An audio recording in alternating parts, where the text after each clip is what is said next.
it's Ricky from Church Reality, and I'm with. Hi everyone, I'm Promise from O Narrative Podcast. And on this particular day, we would like to announce a two-part episode interview with Queen Khazeka. Khazeka. My bad. I knew I was going to butcher it. Yes, so we had a two-part podcast on my channel and on Ricky's channel, interviewing the Queen of the Abathembu tribe.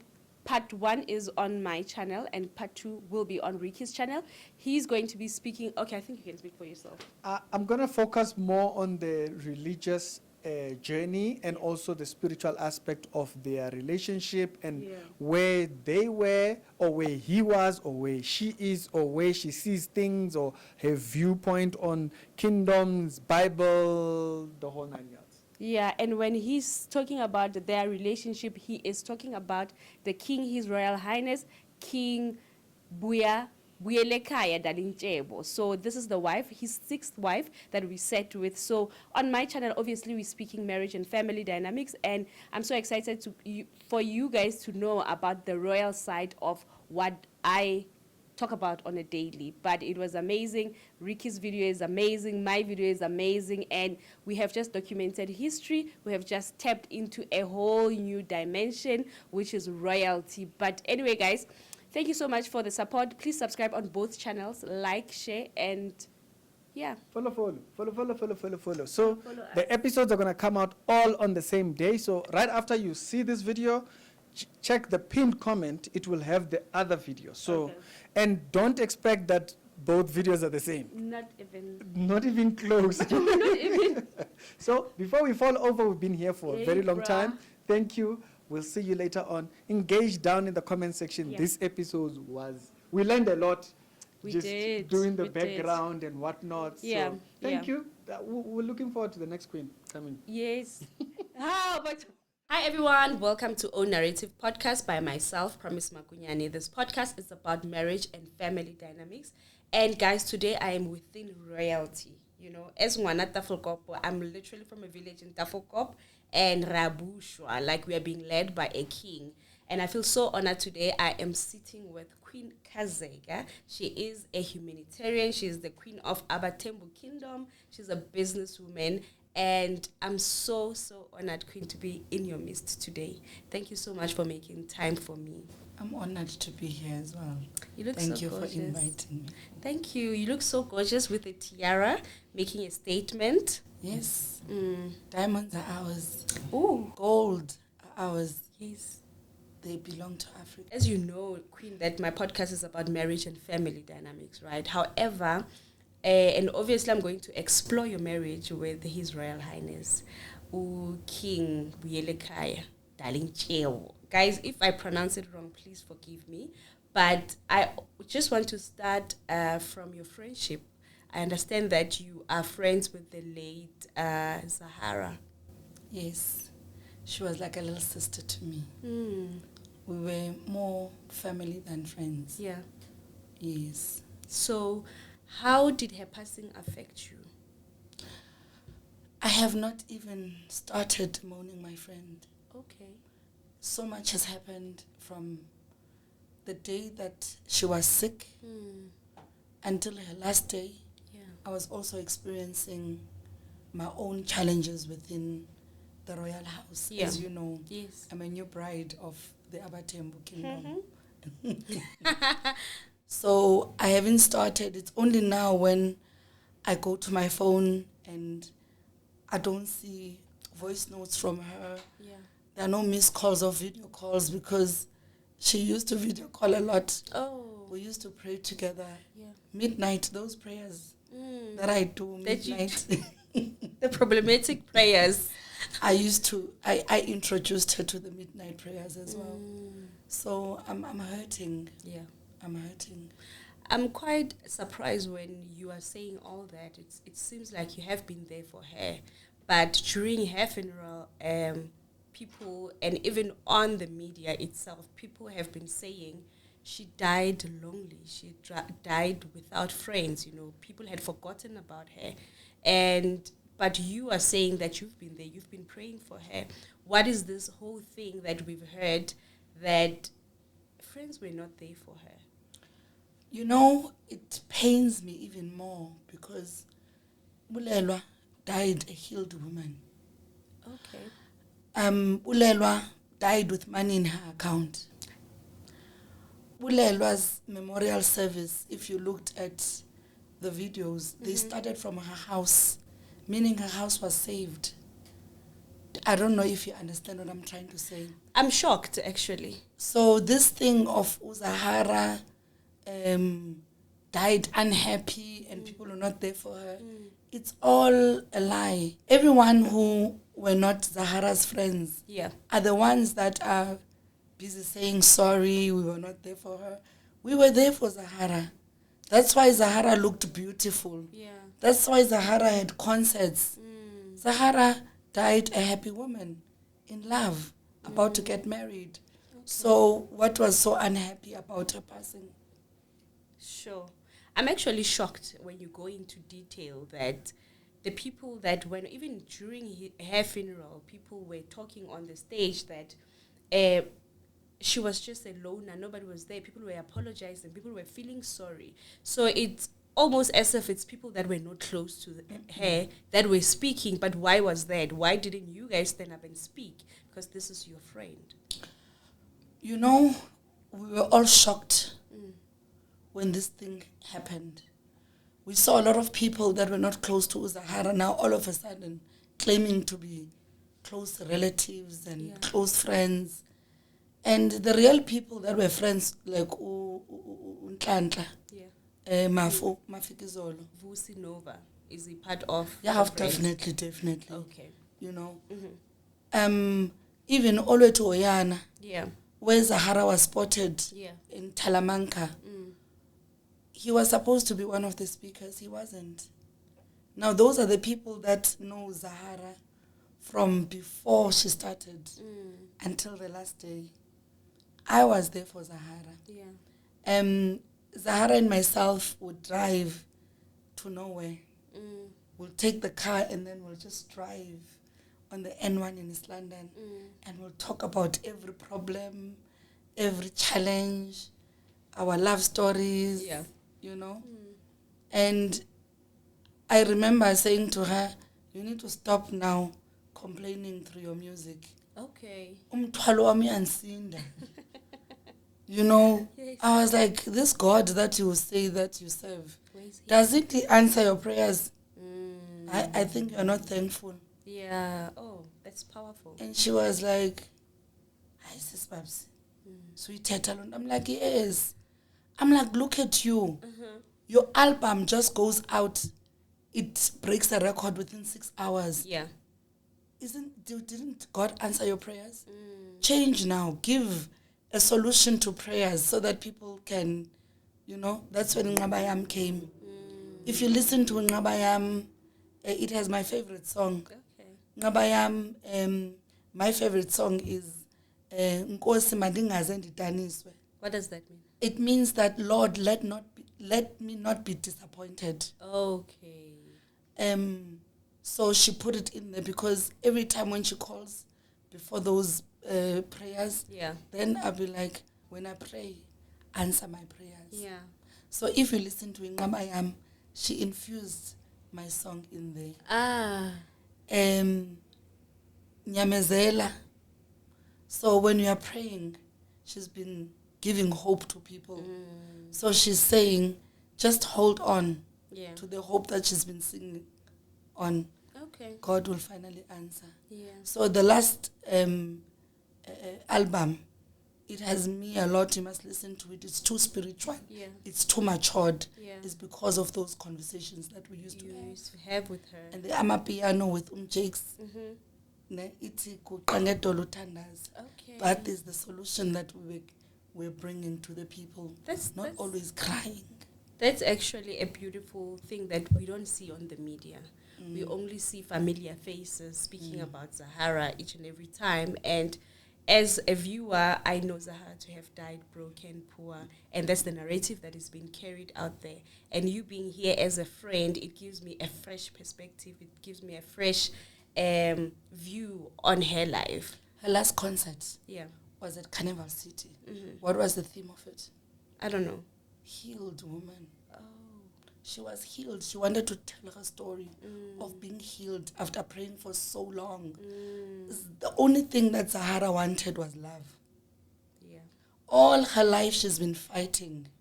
For Obviously, we fight spiritual authorities. Yes. She fought, but she was always outshining the darkness. We saw her crying every song she sang. Yeah. We all know that she battled so much, Yeah. with alcohol. And everyone was just pointing fingers. Hey, she's an alcoholic, she's an alcoholic. No one was coming and saying, okay, let's take you to rehab. I came and said, let's pray. Yeah. And we prayed, and she was healed. She even found a man. She died a happy woman. Because I that's love all she that. wanted all her life. I love that. She fell in love, and she died in love. I love that. So she is resting in peace. Is this the same man that in the tabloid they're saying he's looking for Zahara's inheritances or? That's a big lie. He's an engineer. He works for mine. Oh. Zahara was on his medical aid. Comes from a very good family, the Kabas. So Mpo will never want inheritance now. Okay, so who did the funeral? Because obviously now the real friends of Zahara did not form part of the funeral. Then who made the funeral, and why were the people that were speaking? That means there was, I don't know, who organized the funeral? As we know that Zahara was a global icon. Yeah. The family is the one that planned the funeral. But obviously there were a lot of political influences around it. Yeah. So the friends did not plan. Even Zahara's manager was not seen anywhere. Oyama. Okay. And close friends were not there because the people that arranged the funeral was obviously the government. Yeah. And so then why did they cut out the friends of Zahara? That's where, like, I'm battling to understand that if it's not organized by the friends of Zahara, meaning that they did not put themselves on the program. So then how then do we get that the government planning the funeral and the real friends being cut out? Or is that a political thing or what? I don't understand. I want to believe that it can be a political thing. Okay. Because Zahara was a very loyal member of the EFF. Oh, okay. And I'm married to a king that was bought a car by the EFF. Yeah, the way you are lighting up when you're speaking about your husband. So I don't want to blame anyone organizing the funeral, but... Why didn't the EFF step up and organize for their member?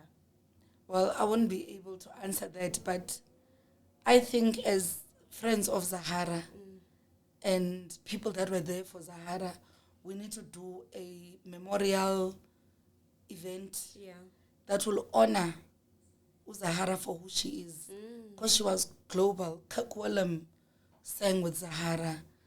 Zahara even has songs where she sings in Shona. They were not there. Zahara was celebrated by the world.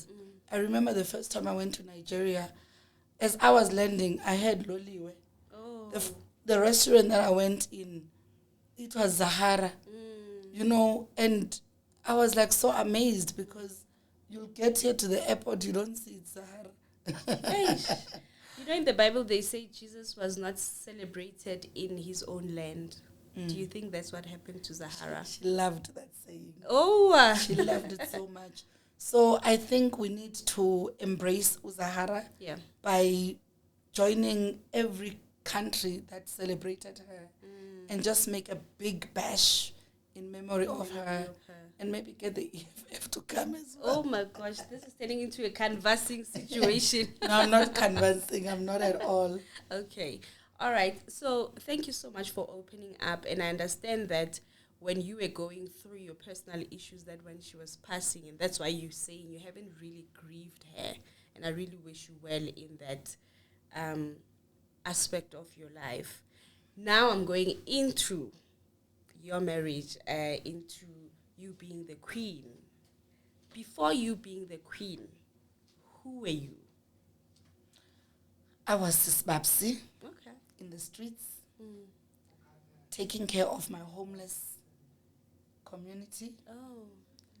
I was a humanitarian that goes to shacks that are burnt and organizes clothes for the people.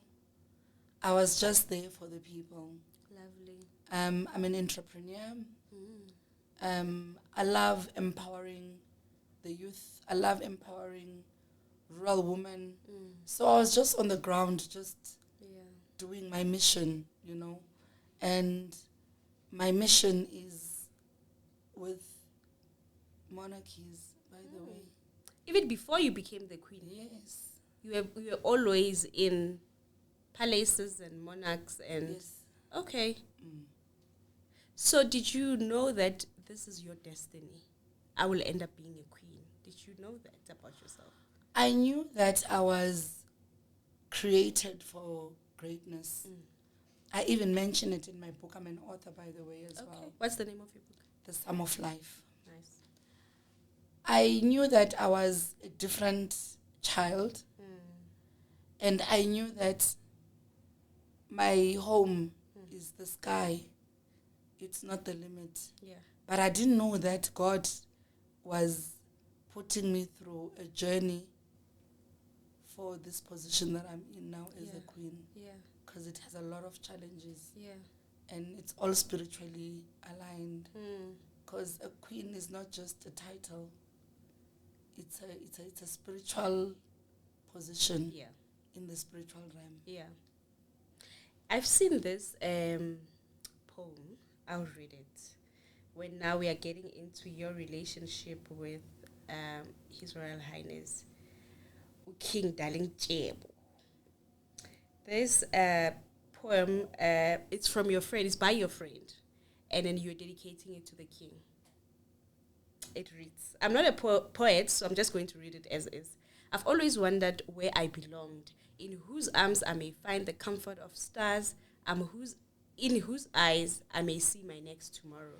It's in his heart that I feel my own heartbeat. I'm here, married. He just happens to be a king. Oh my gosh. It's surreal, yet true. It's a humble friendship, yet a deep love.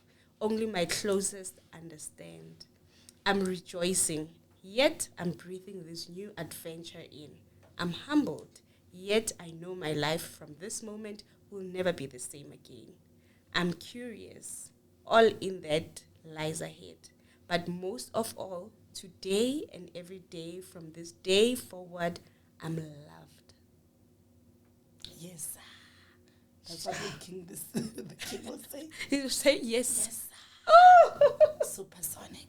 Oh my gosh. Where do you meet this man that you are so madly in love with? Sure. The king came to my house. To your house? Yes, to convince me to take on a role of being the managing director for development programs of the kingdom and to manage the land affairs. Yeah. And I was like, no, this is just too much for me. I can't. I'm an entrepreneur. I've got my own things. Yeah. And the king came and he convinced me. Yeah. He said he needs me. The kingdom needs me. Oh. And he said I can work at my own pace. But he doesn't see anyone fit for that role. Ooh. Because of my experience in other kingdoms. I worked closely with King Dalinyebo, the late. Yeah. And all my work is there. And everyone knows me mostly from the Xhosa kingdom. Okay. My mom is a Chawe princess. Okay. So when he describes it, he says the first time when he came to my house and he saw me, it was love at first sight. It was no longer about work now. It was like I've seen. Even when he proposed marriage, Yeah. he said he doesn't care about that position of me being the MD for the royal kingdom.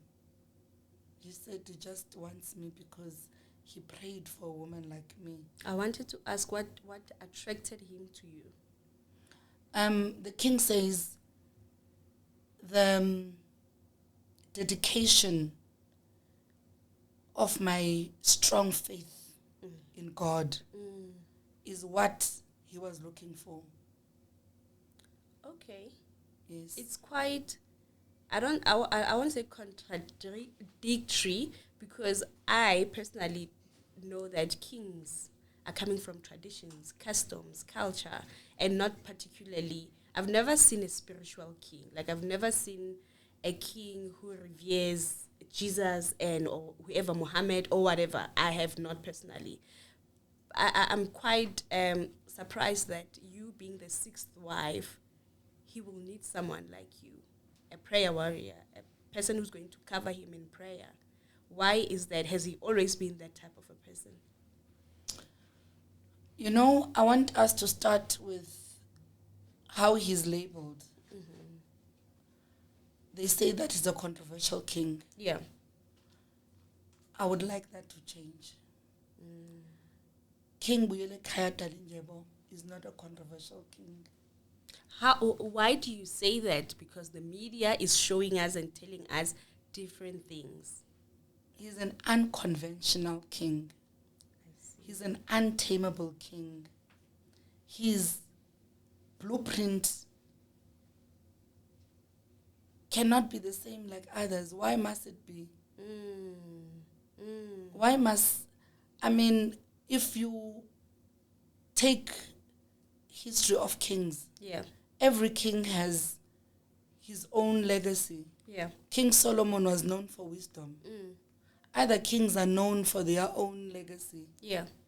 And what is the legacy of the king? Is not being controversial. He has done so many great things in his community. What is his legacy then? His legacy is power to the people. That is the vision that I'm supporting. Yeah. The king puts people first.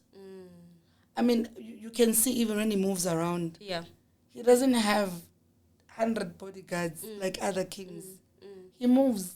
He stands there, he takes his cigarette and he smokes. Yeah. And they're like, Allah, Allah, you know? Yeah, he's for the people. He's for the people. He fights for the people. He lives for the people. Even his prayers are for the people. Do you pray with him? Yes.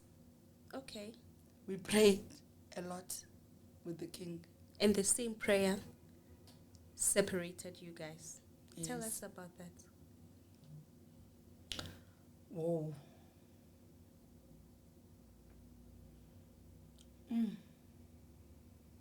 You can take your time. You know, we are not fighting human beings.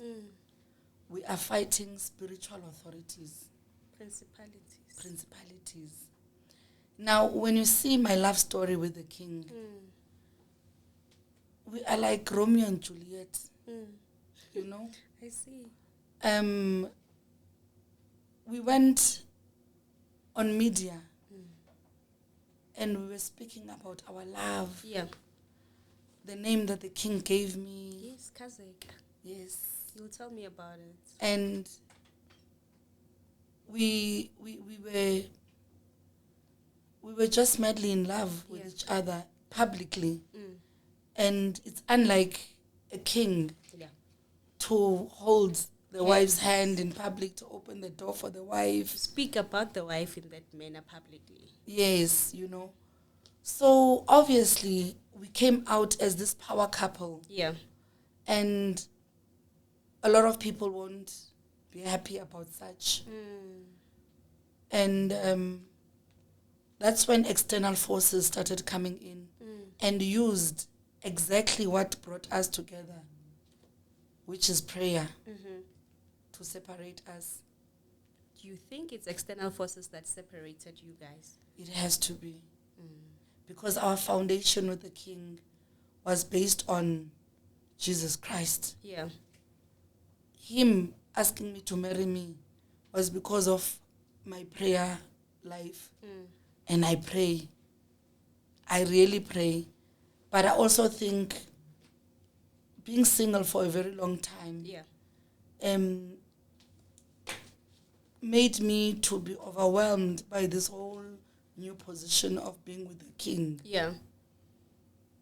You know, I forgot that I'm not just his partner.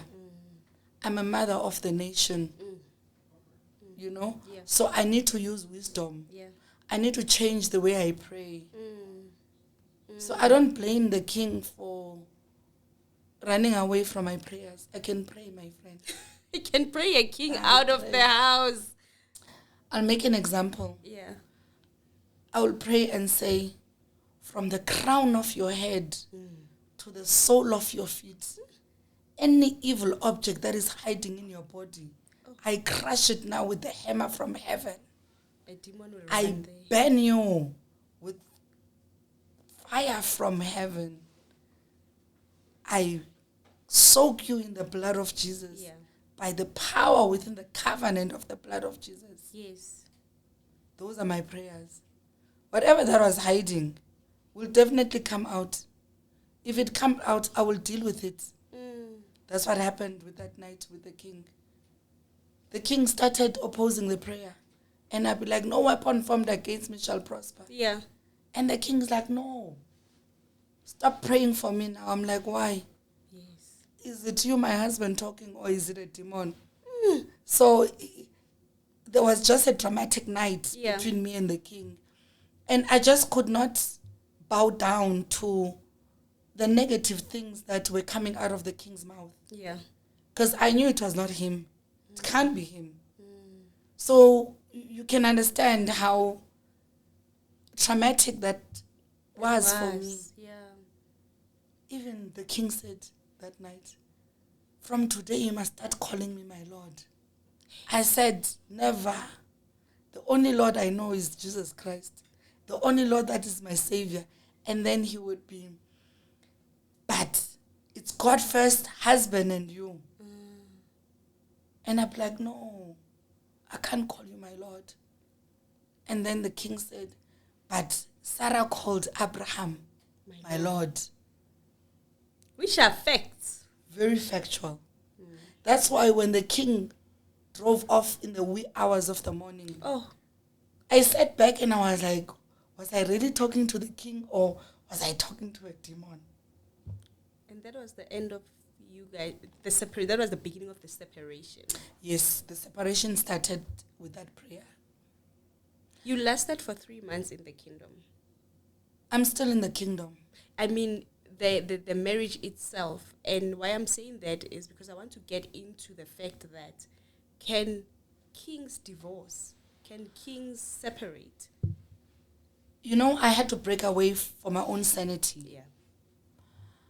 We are not divorced with the king. Yeah. Even the way that we got married with the king, it's not normal. Yeah. We had a religious wedding. At a church. No, it was just me and the king and the pastor. We eloped. I wanted to use the word, but I had forgotten it. So you...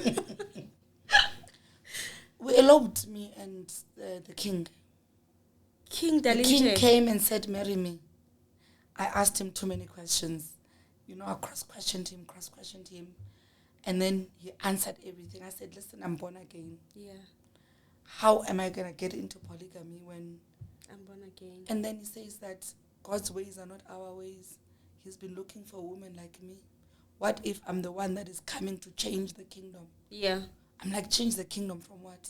Yes. From captivity. And I was like, okay. And then he's like, I need you. All the other wives, I married them traditionally. Yeah. I need to change the narrative of marriage. Even a poor man needs to get married. And now people are only getting 350. How are they going to pay lobola? Yeah. So I don't want to pay lobola for you. Is that why they haven't paid lobola for you? However, there's also a wife that they have not paid lobola for. All right.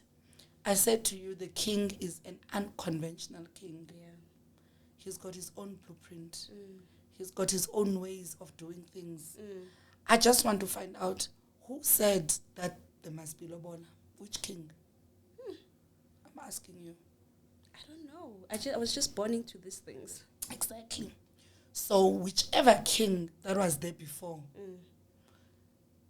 understood that lobola needs to be paid because of certain things that were happening during that era. Okay. Now we are in this era where there's poverty, where there is a lot of children that are called bastards, children that are being raised without their fathers. And the king doesn't want that. The king wants every child to belong to their father. Family. But now with this custom of lobola, if you are not lobolad, that child will not be recognized traditionally as the child of that man. So the king decided to use my marriage with him as a mandate to change the norm of ilobola. I don't know if you are getting I'm getting what you're saying. So I agreed with the king. I said, okay, so you're not going to pay lobola. You're going to tell people now not to lobola anymore so that there are no bastard children. Yeah. So that there are a lot of marriages. Yeah. Because the king also believes that it is part of being captive from the Western laws. Because if you look at black people, Africans, we are not settled anymore because we don't have homes. All homes are broken. Yeah. But if a white person marries, they just do their vows, they go register at Home Affairs. Yeah. There's no lobola that is paid. But yet, Africans need to follow the Western laws of, firstly, you must pay lobola, then you go to Home Affairs, and then you do a customary wedding. If you go to Home Affairs without a customary wedding, it is not regarded as legal. Yeah. And Africans never had legal marriages before. You meet a woman by the stream, you take her home, you write a letter and tell the family that don't look for her. You dress her up in makoti, you give her a new name, and that's it. But now Western law binds us. So the king was coming up with a very nice plan to say no more lobola. It's a new law for this era because there's no more money. There are no more cows. There's no more land. Yeah. Because now there's townhouses, there's flats, even if a man can say, this is my small land, my baby. Yes. Let's stay here and start our own family. No. You stay in flats now, in townhouses. So my marriage with the king was to change history. Yeah. No more lobola. You speak about that and you also say that, which I fully understand, especially the perspective of families are not together anymore. Like children are there, parents are there, and all those things. They are scattered, right? And which we thrive, and everything is built on unity, on families. That's where everything starts. I know that you are raising a child of the king who is deaf. Yes. How is that? And how did you take the child in? And how is the relationship with the child? Oh, it's beautiful. Her name is Princess Linda. She's 33. She's deaf. And she's just a beautiful soul. Yeah. So she can't speak, but she speaks with sign language. So she's your daughter now? Yes. How did you now take her to be your own? Where is her mother?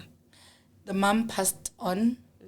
The king met the mother in exile in Tanzania. So she was born in Tanzania. Okay. The king is a Pan-African king. He was never raised he never grew up in South Africa. He went to exile at the age of 10.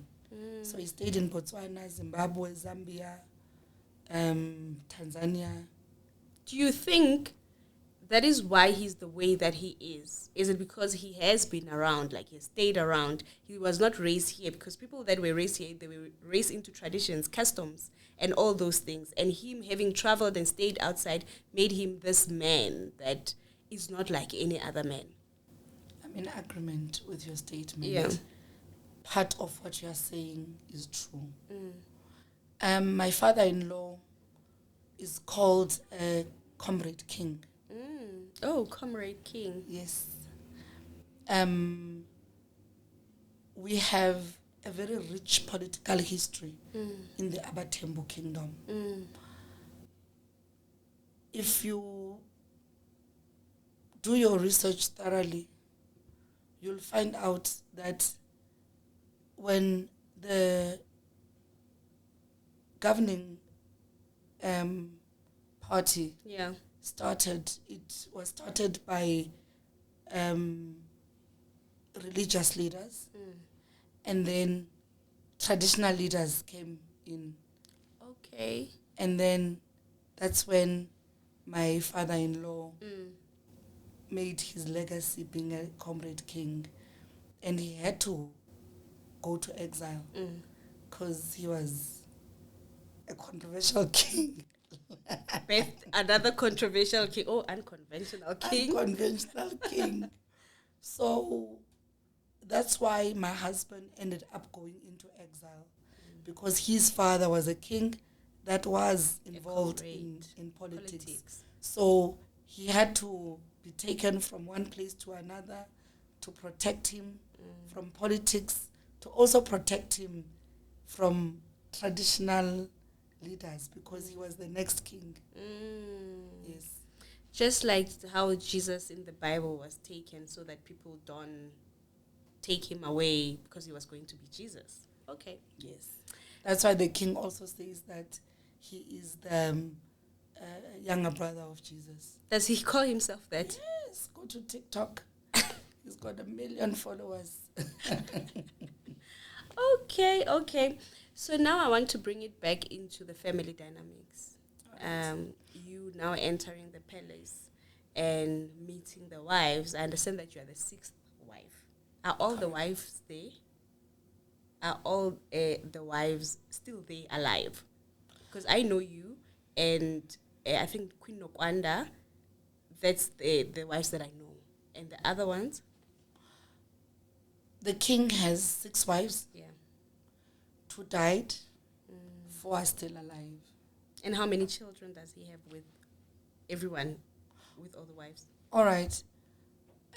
That's a difficult one now to answer, because the royal family has asked for DNA tests to be done on all the children of the king. So I can't tell you how many children that the king has until all children have tested for paternity. But you guys' kingdom is something else. I've never had all those things. So I think I've seen, was it on the news about, I think the fight, not the fight, about the argument or who is the next king? My take on that is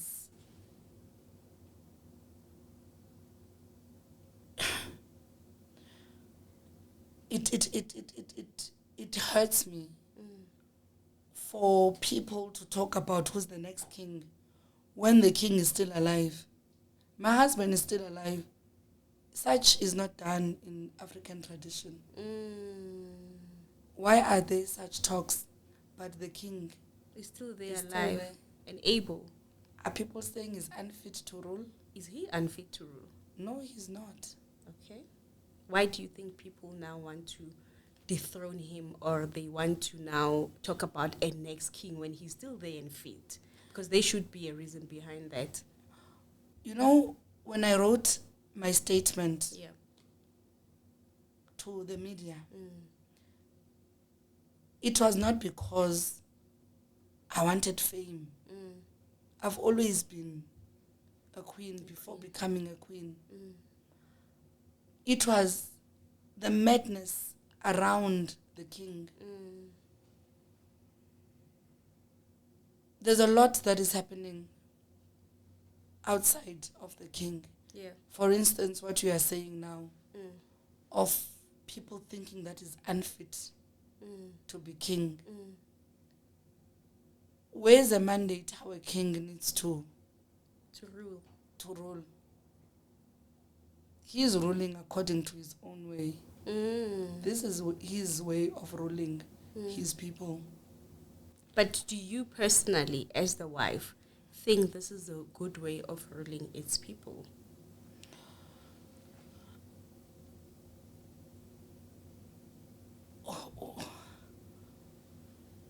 Where, kings were created by God. It's God, it's kings. It's the government, it's the people. So Are kings above the government? yes, Okay. if you trace it back, Yeah. there were leaders before. After leaders, there were judges. Yeah. After judges, there were kings. After kings, there was Jesus. After Jesus, Yeah. there was the government. So kings come before the government. That's why sometimes the king says that he cannot be ruled by a president because his position is not is anointed by God. Yeah. He's Yeah. born into the kingship. It's not a position where people need to vote for you. Yeah. Or no, you're born in it. So I can't say if it's the right way or the wrong way. God knows what promise he communicated to the king. God knows what he has brought the king for here on earth. Yeah. Maybe to be that unconventional king he is. Why are DNAs being done in the kingdom of Abathembu? Anyone that is close to the king, they know that the king likes putting other people first. So if I go to the king and say to the king, Kumkani, I don't like what promise did to me. Kumkani will rule right now. Okay. Because he knows that if you did something wrong, I'll come and complain. If you did something right, I won't come and complain. Okay. He won't even want to listen to what you say. Okay. He'll just say, you know what? Tell Promise to pack her bags and go. So people use the his personality. Yes, to manipulate the king. Oh my God. For the king to make decisions that later he will realize, I was trapped here. And then it will look like he's unfit to rule. But it's all traps, because people want to dethrone him. Who wants to dethrone him? Who wants to be the king inside the palace? Everyone that is surrounding the king wants to be king. Including you? No ways. You just want to love on your man. I'm just his other half. I'm his better half. I'm his legacy. Yeah. So, in the kingdom itself, how many children are there? Outside the DNA, how many children are there? We're looking at about 10. About 10 kids out of the 5 for now. Out of the 6 wives, 10 kids. Yes. We are 6 wives. Queen Nokoleji is the first wife. Yeah. Queen Nolundu is the second wife. The 2 wives, Queen Nolita and Nolwazi, are no more. Then there's Queen Nokwanda and myself. I am a unifier of the family. So I get along with everyone. Yeah. But obviously there will always be that one that has issues with everything. Yeah. So there is a queen that doesn't get along with all the other queens, but the other 3 queens, we are very tight, but there's one. That you don't quite get along with. Yes. What do you think the issue is with you guys not getting along? Roma says me and the king were like mosquitoes rushing for the light. Okay. What does that mean? We were just all over. Yeah. And we were just outshining every queen. Okay, I get that. And the way that the king was talking about me on social media, Okay. it was kind of disrespecting the other queens. you also agree that it was kind of disrespecting to the other queens? I don't think so. Every queen has their own purpose. I'm sure every kingdom will agree with this. Yeah. And every polygamy man has a reason why they take the first wife, the second wife, the third wife. Yeah. Even in tradition, usually the first wife is referred as the wife of The mother. the kingdom. Then the second wife is usually a ritual wife. Then the third wife is usually the wife of the king. You know what I mean? Okay. So there's a reason why there's wives. We all play different purpose. And what is in your the monarch. purpose? Except the spiritual part of things, as a wife now, looking at the sixth wife, you as the sixth wife, what is your purpose? Is it to bring the romantic side and to love on your man, just like a modern woman who's... My role as the queen in my husband's life is his well-being, number one. And number two, to support his legacy and bring it out there and let the world know who he is, for who he is. Yeah. Not being a controversial king, but an unconventional king. And to make the world understand that the king is different because his legacy is power to the people, nothing else. Sure. I'm just so surprised why because how you put him now, I understand what you're saying about the king, but I'm asking myself, why were there no people or no wife that is profiling him in that manner? Because they came for their own reasons. I mean, for their own purposes as well. Yeah. You know what I mean? I'll make an example. The other queen is so involved with the rural woman. She speaks Xhosa so fluently. I can't stand in front of rural woman and speak pure Xhosa. Yeah. And the king needs that woman that is going to stand in front of And address you know. Yeah. But the king also needs that wife to go within a meeting And speak English. and start speaking business language. So I'm that queen. Yeah. So why can't you and the other wife know your why are you guys like now not understanding your positions? It beats me. We all understand our positions with the other wives. Yeah. But there's just one particular wife that just has a problem with development. The king has so much thirst for development in the kingdom. Yeah. But there's always something that is dragging back. Yeah. And that's why I'm there. To make sure that the legacy keeps on going. Whether there are stumbling blocks, we push and we push. Don't you think people are going to think or say that you are problematic because you just came in the kingdom, in the Abathembu Kindom, 2023, and all the wives I know, the other queen has been married for like 23 years or 22 years, and they have been going, and then 2023 comes this beautiful businesswoman, modern lady who wants to change everything. Don't you think that's where maybe the problem with the other wife that you are not okay with comes from? Who said I want to change everything? Okay. I'm just a fresh breath in the kingdom. I'm not there to change anything. Things must carry on. But the kingdom must be revived. We have a very rich history, politically, culturally, and spiritually. Yeah. So I'm just here to revive the kingdom, not to change.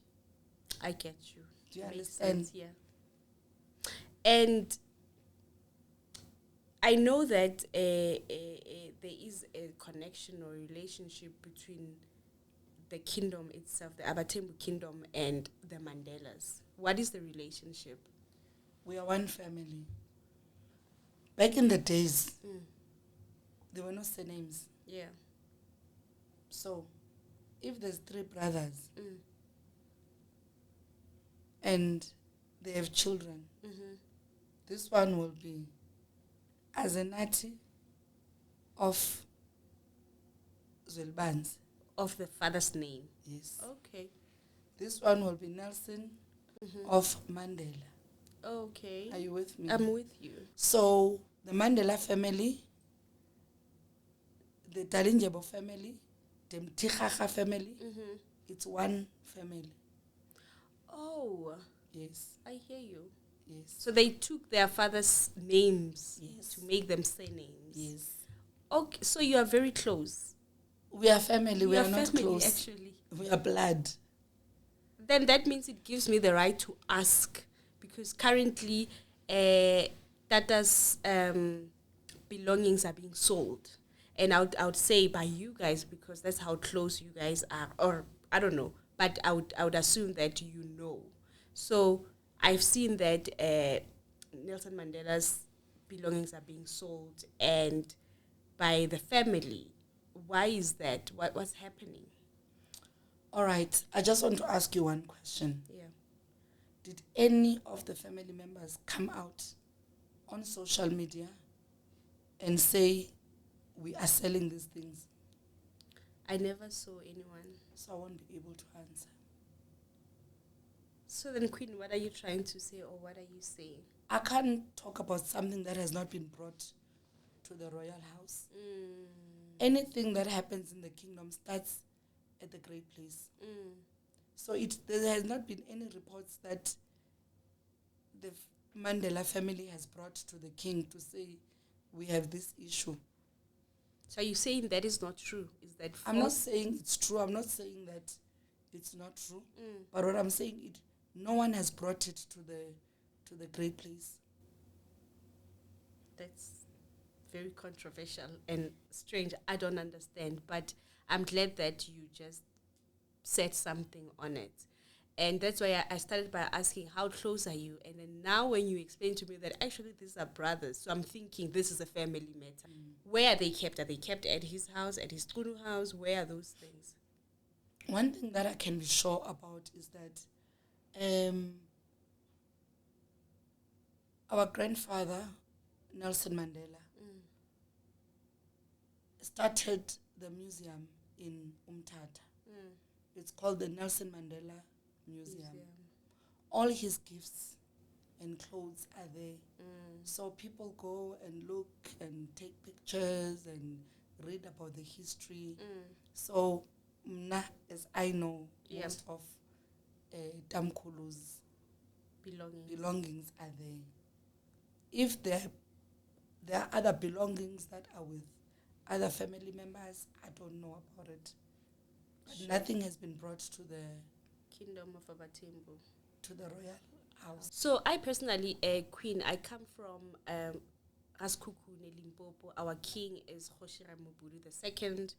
And how I know how it's done in our culture pertaining to kings and wives is that the king will have many wives. However, there will be one wife that is from another royal house.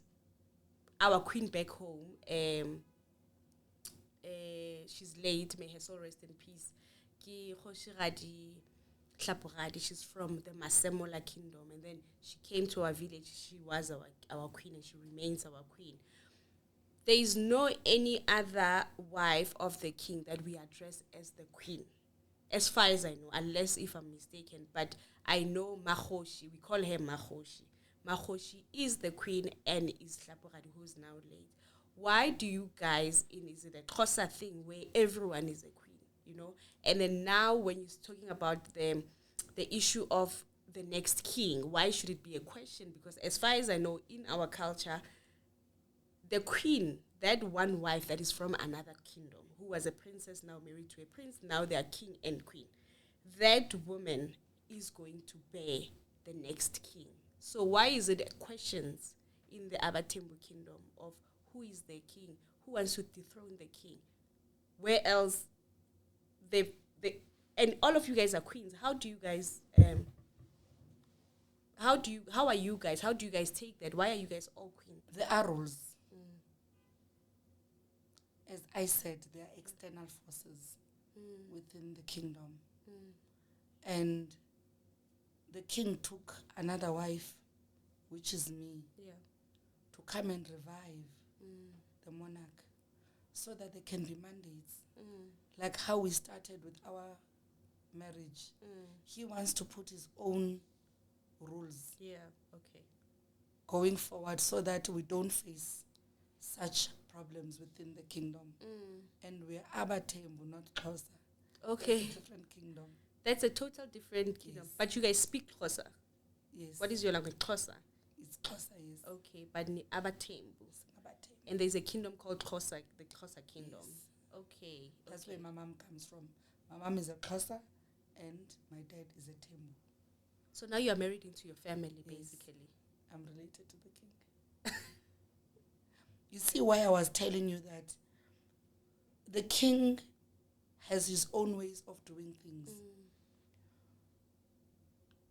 Other kingdoms, if they want to keep the wealth of the family, they'll always take from another house within the house. So that's what the king has done with me. Even if I can separate from the king for 30 years, I'll always be a Thembu. So I'll always fight for the rights of my people. I'll always be part of the kingdom. No one can take me out of the royal kingdom. So do you see that the king is a strategist? I see. He's full of wisdom. So any evil force that can try and separate me and the king, they won't be able to do that. Because I am a Thembu princess. I'll always have a say in the Thembu royal kingdom. Because my blood is Thembu. Ooh. Are you with me? And that's your power, actually. So the king is not... The king doesn't just do things. He's a very strategic king. How is the office of the king? How is the royal office? How is it ran? Is it running? It's running. But that is the madness that I was talking about. Okay, take me through it. If you can call anyone from the royal office and ask what is Queen Khazeka's favorite drink, Nobody knows. nobody knows. Why is that so? Because of the external forces that I was referring to. Are you with me? That's why I even mentioned in my statement that the monarch needs prayers. Because you cannot tell me that you have head of protocol, you have a full protocol office, but there's no order. Why can't they know that I love grape juice As the queen. as the queen? Yeah. That there's a problem. What is the problem? Do you think you are being sidelined? No, you can't call it as being sidelined. I'm not being sidelined. What do you call it? By your own words? Or how do you see everything that is happening? When you go inside the royal office, are you treated as the queen? Yes, I'm treated as the queen. But there's a level of professionalism that needs to happen within the office of the king. And that's what is missing in the king's office. And I think me coming, being a corporate queen, waiting for a letter for 3 weeks, it's not right. It's not right. You understand? So if I complain, You're the problem. then I'm a problem. Then it goes back to, were these people that are working for the king trained? That's what I was Were they going trained into. for the king? Were they taken to a wellness center to be taught that this king was a veteran. He's a guerrilla, this king. There are certain ways that you treat someone who comes from exile. Yeah. Are you with me? I'm with the king is a soldier. Yeah. So there's a way that you treat a soldier. You don't treat a soldier like a normal person. You treat a soldier like a soldier. You understand? You treat a queen like a queen. I can't get there and then someone calls me by name. Yeah. I won't agree to that. So maybe this is why you said I came into the royal house to change things. But if I'm queen, let me be queen. Let me not be Babsi. Are you saying you can enter the royal house and you are being called as Babsi? Can that ever happen? Yes, it can. Huh. And how do you address such? Like, how do you address such? You just have to put your foot down. And when you put your foot down, you won't be liked. So obvious. Yeah, but there's a lot Yeah. that has changed ever since I arrived at the royal house. And there's a lot that you're still gonna do. Yes, of course. What are your hopes for the wives of the king? What are your wishes for the wives of the king? I would love for all of us to work together in developing and reviving the kingdom, because we all have special strengths and we're expertise in different departments. Yeah.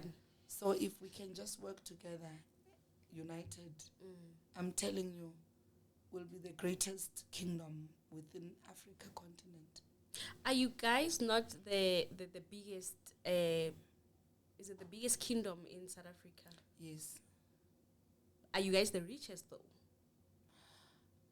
You know, when you talk about wealth, then it's a different topic.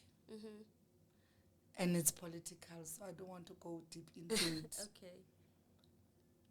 But the history of Abathembu is very rich. Yeah. I think we are one of the monarchies that you can trace back to Tembo in DRC. Oh. Other kingdoms, you can take them from Nguni, but we are the only kingdom that you can trace back That cross. across Western Africa. Oh, wow. Yes. But all the other kingdoms, you'll find out it ends somewhere. But then, sorry to cut you. I was saying, but then it means, as you are saying, that you are there to just put things in order because you can see potential within the monarchy. You can see potential within your husband, King Dalinyebo. So I really, really, really hope, because, you know, when you come with an assignment, when you come to a place with an assignment, and you are being cut very quickly, it becomes very difficult for you to carry through. But also it's a symbol that actually I need to still go forward with my mission within the kingdom. It goes back to my name, Khazeka. That's where I was going. The king knew what he was doing when he borrowed that name from my family, because Khazeka is not a new name in my life. Even in my book that I wrote and I published before becoming queen, I refer to myself in that book as Khazeka. Are you serious? Yes. Huh. So Khazeka was a warrior princess who unified the kingdom, who fought wars. In the Tembu Kingdom, there's only two women that they talk about. It's Khazeka and Nonesi. Khazeka was a warrior princess that used to go in war and come back with victory. Oh. So I think the king gave me that name because he knew the difficulties that I will face within the kingdom. And maybe I'm using the media as my soldiers in this war. You better, because okay, so Queen, so you said all the wives, their names. No. And then you are Khazeka, like no college, no Banban, no Lita, no. and then yours is just distinct.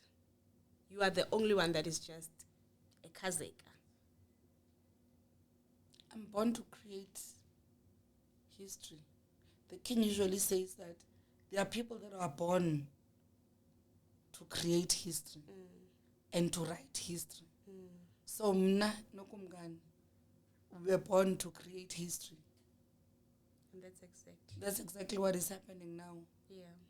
Because I'm this queen who is fighting for the revival of the kingdom through media. Because I want to tell the untold stories of the kingdom. Yeah. We have so much, but nobody's doing anything about it. Are you getting any help from political parties, from the government? Oh yes, I don't want to lie. The king is loved by everyone. Yeah. So I am getting some help, you know, phone calls, what's going on? How can we help? Yeah. You know, so I am assisted by the government and by the EFF. The EFF were the first people to call me when they heard the news that me and the king separated. And they're like, Mama, are you okay? I'm like, I'm okay. Yeah. They're like, we've got you, we've got your back. You and our king, you are the power couple, we need you. Just hang in there. We are behind you. That's nice. Yes, and also the some ministers that also called, and then they were like, Aish, no, we had so much hope with you and the king. Yeah. This can't be the end. I'm like, how can it be the end? No, It just started. Yeah. This is the beginning. I want to ask you in closing, what are your plans going forward? What are you going to do with your marriage and the plans of that you have within the kingdom and of the monarchy? From here, now where? Are you still with the king? It's spiritual. Only God can separate us. When we did our vows, we said, in sickness and in health, Till death. do us part. So no one can break that Yeah. but God. And God is the one that brought me and the king together. So only God can separate us. No one else. Yes. I love that. So from here going forward, I will still carry on with my duties of praying for the king. And I will tell the untold stories. Yeah. I will keep on making those movies and tell the story of the Abathembu Kindom. I will keep on wearing my crown because diamonds are African. Gold is African. Tiaras are not European. Yeah. Europeans, they learned from us. They saw the beauty from us. So I'm going to revive the kingdom, and I'm going to revive the continent in as a whole. Yeah. I love that. And I Yes. love your tenacity. I love how steadfast you are, even in the midst of the storm, the turmoil. You're still saying, this is my word, I stand by it, and I'll forever stand by the king. And the king is not what you guys think he is. Thank you so much for your time. Thank you so I much. really appreciate it. And yeah, thank you so much, guys. And this is the end of the interview with Queen Khazeka of the Abathembu Kindom. I'm signing out. Bye. Allah, Allah.